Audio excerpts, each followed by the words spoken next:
This is a super short video, but a hugely important lesson. So, we are going to start with a postulate, something that we cannot something that we cannot prove that we must assume is true. The corresponding angles postulate. If two parallel lines are cut by a transversal, then the pairs of corresponding angles are congruent. I will abbreviate this postulate: if parallel, then CA congruent. It feels like a theorem, but we just can't prove it. And interestingly, this turns out to be equivalent to the one parallel line postulate. So it's just something you gotta assume is true. It's the way the Euclidean universe works. And that's all pairs of corresponding angles.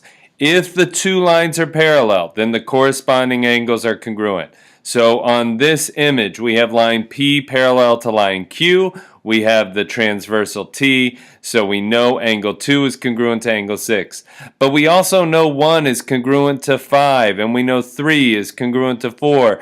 3 is congruent to 7, and we know 4 is congruent to 8. So if I were to come in here and write these 1, 3, 4, 5, 6, 7, 8, any pair of corresponding angles in this picture we now know are congruent by this theorem. This postulate. Once we have that postulate, we can end up proving all three of these theorems. And all three of these theorems I will abbreviate similar to the way I abbreviate the corresponding angles postulate. If parallel, then AIA congruent. If parallel, then AEA congruent. If parallel, then CIA supplementary. Now, I'm going to briefly talk about how you prove these.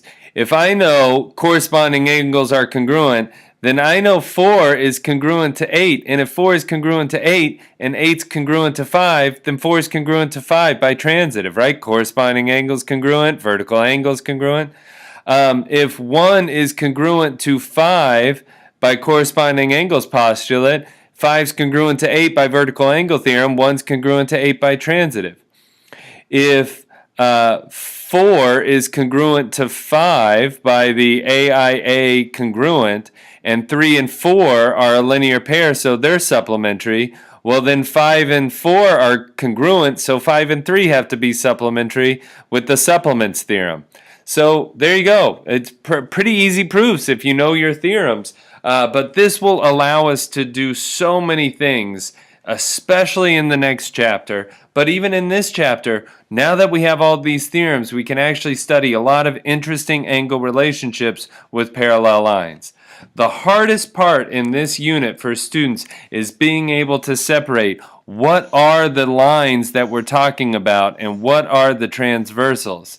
So if I call this S, how about I call this S, and I call this R, remember fancy cursive letters, and I call this P, and I call this Q. If I label all these angles, 1, 2, 3, 4, 5, 6, 7, 8, 9, 10, 11, 12, 13, 14, 15, 16. The important thing for you to do is to be able to separate what line is the transversal and what two lines are the parallel lines, or in this case we didn't even know they were parallel. Let me mark them as such. 2 arrows on these two lines to show they're parallel to each other, but not this. 1 arrow on these lines to show they're parallel. So 1 and 12, alternate exterior. 1 and 8, alternate exterior. 1 and 16, nothing. So if I draw angle 1, that's made by angle P and angle S. And I draw angle 16. That's over here with line Q and line R. Do you see that they have nothing in common? With 1 and 8, I can see that S is the transversal. With 1 and 12, I can see P is the transversal. So your job sometimes will be trying to take a big diagram and just draw part of it so you can see what we're talking about. I know that's a super short video. You're welcome. Algebra 2 students, don't forget you have a second video. Have a good night. Peace.